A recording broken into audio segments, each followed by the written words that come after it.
2.15 పరిణామ తాప సంస్కార దుఃఖైర్గుణ వృత్తి విరోధాచ్చ దుఃఖమేవ సర్వం వివేకినః. పరిణామ తాప సంస్కార దుఃఖైర్గుణ వృత్తి విరోధాచ్చ దుఃఖమేవ సర్వం వివేకినః. మళ్ళొకసారి, పరిణామ తాప సంస్కార దుఃఖైర్గుణ వృత్తి విరోధాచ్చ దుఃఖమేవ సర్వం వివేకినః.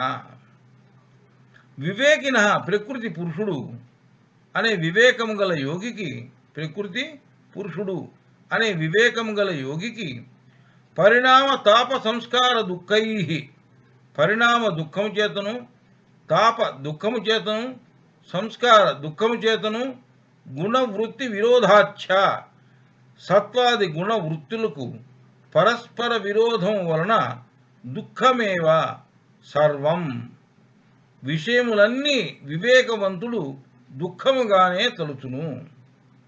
మళ్ళొకసారి, వివేకినః ప్రకృతి పురుషుడు అనే వివేకము గల యోగికి పరిణామ తాప సంస్కార దుఃఖై, పరిణామ దుఃఖము చేతను, తాప దుఃఖము చేతను, సంస్కార దుఃఖము చేతను, గుణవృత్తి విరోధాచ్ఛ సత్వాది గుణవృత్తులకు పరస్పర విరోధం వలన దుఃఖమేవ సర్వం, విషయములన్నీ వివేకవంతుడు దుఃఖముగానే తలుచును.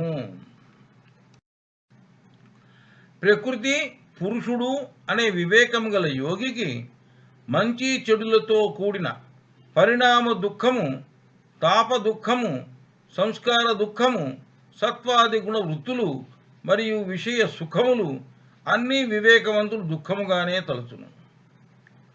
ప్రకృతి పురుషుడు అనే వివేకము గల యోగికి మంచి చెడులతో కూడిన పరిణామ దుఃఖము, తాప దుఃఖము, సంస్కార దుఃఖము, సత్వాది గుణవృత్తులు మరియు విషయ సుఖములు అన్నీ వివేకవంతుడు దుఃఖముగానే తలుచును.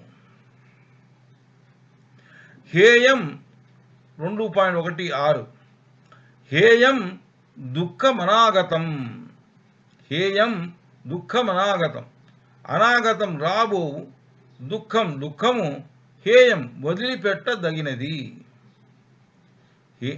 అనాగతం, అనాగతం అంటే రాబోవు, దుఃఖం, దుఃఖము హేయం వదిలిపెట్టదగినది. రాబోవు దుఃఖము వదిలిపెట్టదగినది, భూతకాలంలోని దుఃఖము అనుభవించినది, వర్తమానము అనుభవిస్తున్నాం. ఈ రెండు దుఃఖములు బాధించవు. రాబోవు దుఃఖం వదిలిపెట్టదగినది, భూతకాలంలోని దుఃఖం అనుభవించినది, వర్తమానం అనుభవిస్తున్నాం. ఈ రెండు దుఃఖములు బాధించవు. 2.17 దృష్టః 2.17 ద్రష్టృ దృశ్యయోః సంయోగో హేయహేతుః. ద్రష్టృః దృశ్యయోః సంయోగో హేయహేతుః.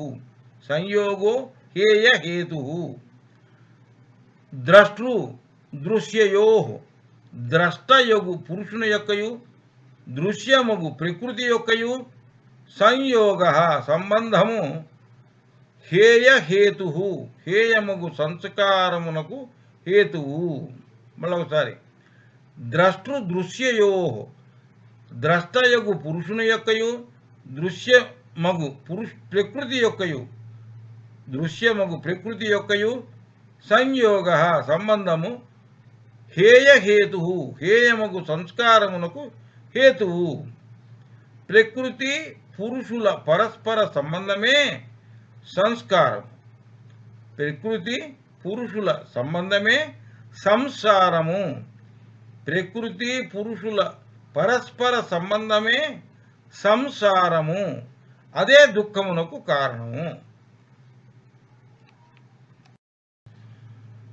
2.18 ప్రకాశ క్రియాస్థితి శీలం భూతేంద్రియాత్మకం భోగాపవర్గార్థం దృశ్యం. మళ్ళొకసారి, ప్రకాశ క్రియాస్థితి శీలం, ప్రకాశ క్రియాస్థితి శీలం భూతేంద్రియాత్మకం భోగాపవర్గార్థం దృశ్యం. ప్రకాశ క్రియాస్థితిశీలం, ప్రకాశశీలమైన సత్వగుణము, క్రియాశీలమైన రజోగుణము, స్థితిశీలమైన తమోగుణము, భూతేంద్రియాత్మకం భూతములు ఇంద్రియములు కార్యముగా గలదియు, భోగాపవర్గార్థం దృశ్యం భోగ మోక్షములు వీటి ఫలములు. మళ్ళొకసారి, ప్రకాశ క్రియాస్థితిశీలం, ప్రకాశశీలమైన సత్వగుణం, క్రియాశీలమైన రజోగుణం, స్థితిశీలమైన తమోగుణం, భూతేంద్రియాత్మకం భూతములు ఇంద్రియములు కార్యముగా గలదియు, భోగోపవర్గార్థం దృశ్యం భోగ మోక్షములు వీటి ఫలములు. ప్రకాశశీలమైన సత్వగుణము, క్రియాశీలమైన రజోగుణము, స్థితిశీలమైన తమో గుణము వీటిని గుణత్రయము అందురు. పురుషునకు మోక్ష భోగములు కలిగించును.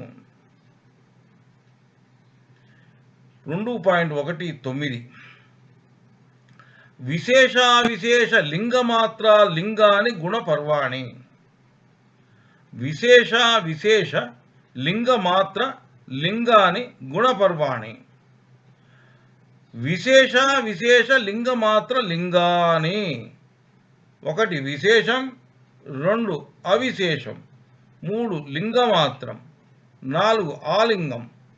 ఇవి చెరుకు గణుపుల వలె గుణపర్వాణి గుణముల అవస్థాపర్వములే.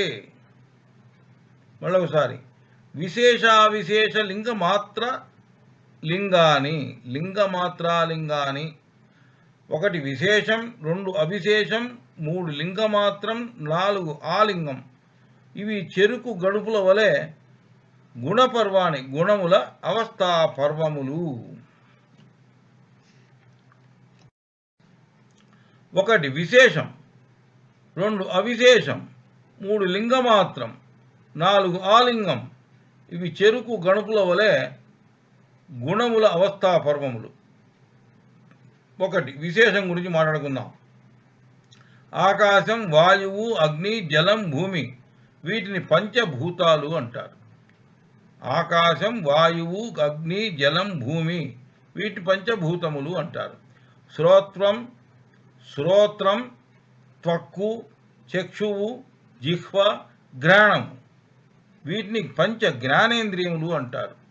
శ్రోత్రం, త్వక్కు, చక్షువు, జిహ్వ, ఘ్రాణం వీటిని పంచ జ్ఞానేంద్రియములు అంటారు. వాక్కు, పాణి, పాదం, పాయువు, ఉపస్థ.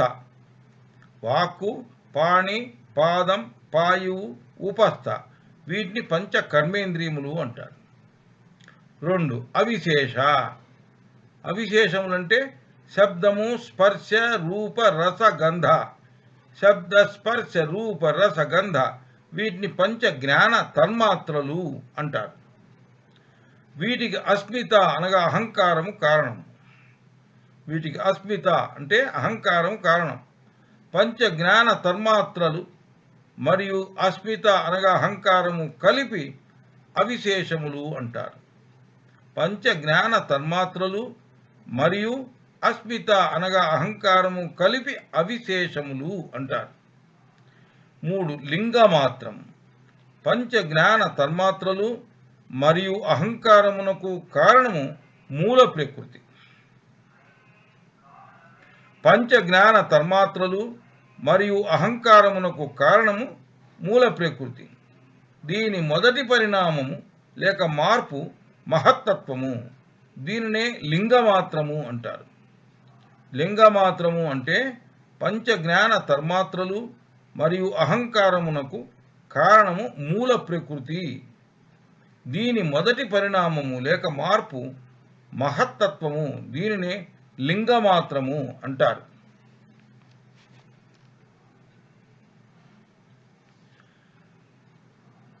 4 ఆలింగం. మహత్తత్వం యొక్క పరిణామము లేక మార్పునే మహత్తత్వం యొక్క పరిణామం లేక మార్పునే ఆలింగము అంటారు. ఈ పైన చెప్పిన అన్నీ కూడాను ఈ పైన చెప్పినవన్నీ గుణముల అవస్థాపర్వములే. పైన చెప్పినవన్నీ గుణముల అవస్థాపర్వములే. వీటిలో నిజానికి గుణములు నశించవు, జనించవు. వీటిలో నిజానికి గుణములు నశించవు, జనించవు.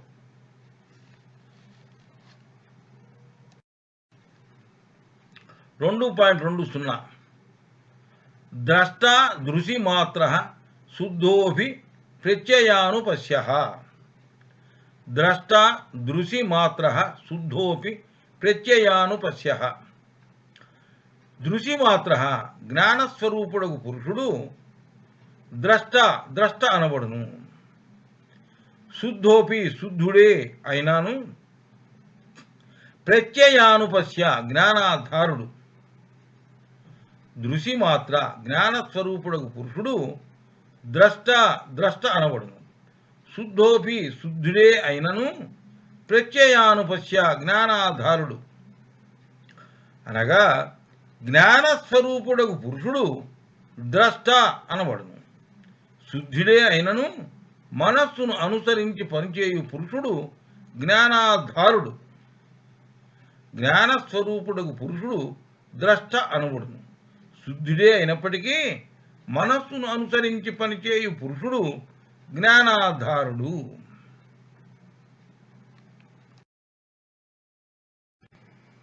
2.21 తదర్థ ఏవ దృశ్యస్యాత్మా. తదర్థ ఏవ దృశ్యస్యాత్మా. తదర్థ ఏవ దృశ్యస్యాత్మా. దృశ్యస్యాత్మ కనబడుతున్న. తదర్థ ఏవ ఆ కనపడని పరమాత్మ కొరకే. దృశ్యస్యాత్మ కనపడుతున్న. తదర్థ ఏవ ఆ కనపడని పరమాత్మ కొరకే. అంటే కనపడుతున్న ఈ సృష్టి ఆ కనపడని పరమాత్మ కొరకే, అనగా ఆ సత్యము వ్యక్తపరుచుట కొరకే. కనపడుతున్నటువంటి ఈ సృష్టి ఆ పరమాత్మ కొరకే, అంటే ఆ సత్యము వ్యక్తపరచుట కొరకే.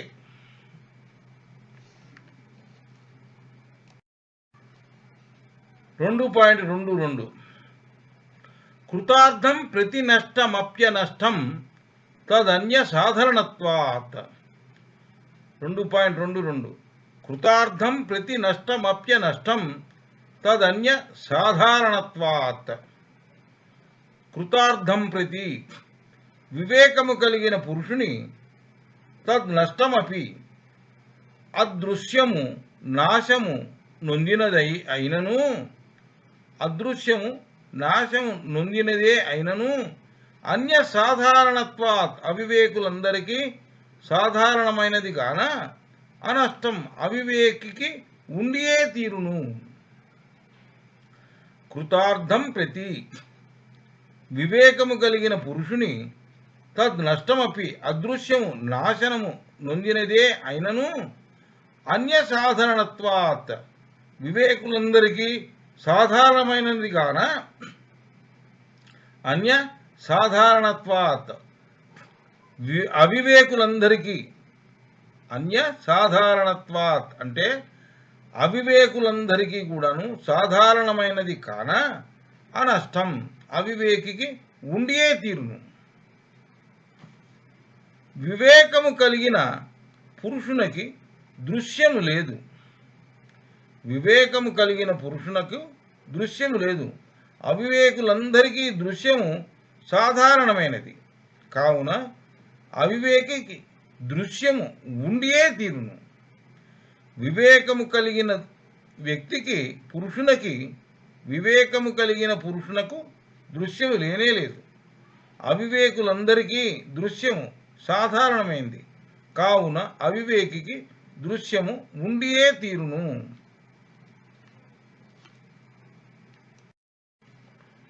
2.23 సస్వామి శక్తో స్వరూపోపలబ్ధి హేతు సంయోగ.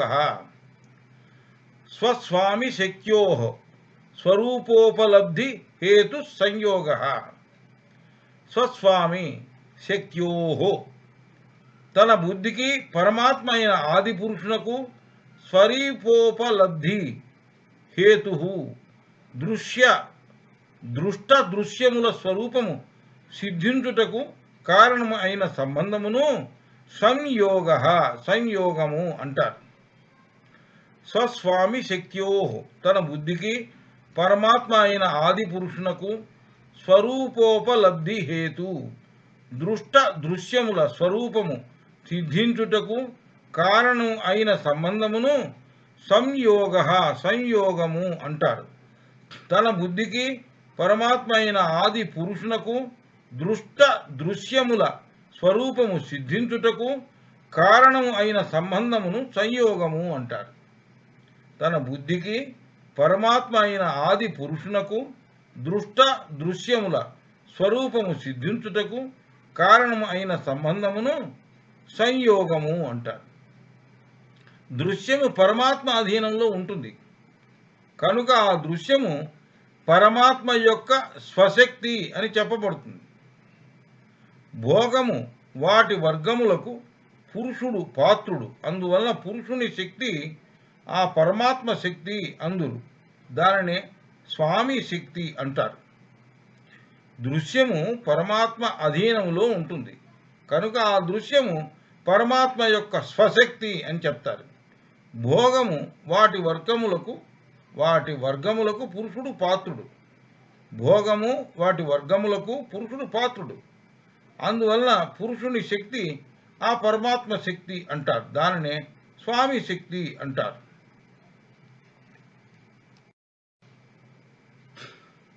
2.24 తస్య హేతు రవిద్య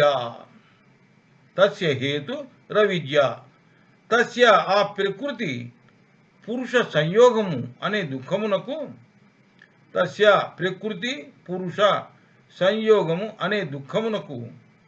హేతు అవిద్యే. తస్య ప్రకృతి పురుష సంయోగము అనే ఆ దుఃఖమునకు హేతువు అవిద్యయే. అంటే ప్రకృతి పురుష సంయోగము అనే దుఃఖమునకు హేతువు అవిద్యయే. 2.25 తదభావాత్ సంయోగాభావో హానం తదృశే కైవల్యం. అభావాత్ సంయోగభావో హానం తదృశే కైవల్యం. తదభావాత్ ఆ అజ్ఞానము లేకుండటం వలన సంయోగాభావము హానం లేదు. అట్టి హానమే అనగా లేకుండా ఉండుటయే దృశే జ్ఞాన స్వరూపి పురుషులకు కైవల్యం మోక్షము. మళ్ళొకసారి తదభావాత్ ఆ అజ్ఞానము లేకుండటం వలన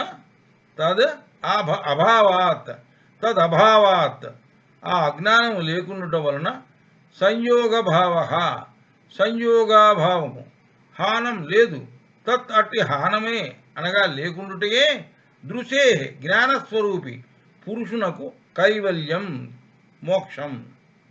అంటే ఆ అజ్ఞానము లేకుండటం వలన సంయోగాభావము లేదు.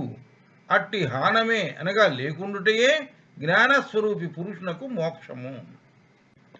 ఆ అజ్ఞానమే లేకుండటం వలన సంయోగభావము లేదు. అట్టి హానమే అనగా లేకుండుటయే జ్ఞానస్వరూపి జ్ఞానస్వరూపి పురుషునకు మోక్షం. ఆ అజ్ఞానము లేకుండుట వలన సంయోగభావము లేదు. అట్టి హానమే అంటే ఆ లేకుండుటయే జ్ఞానస్వరూపి పురుషునకు మోక్షము.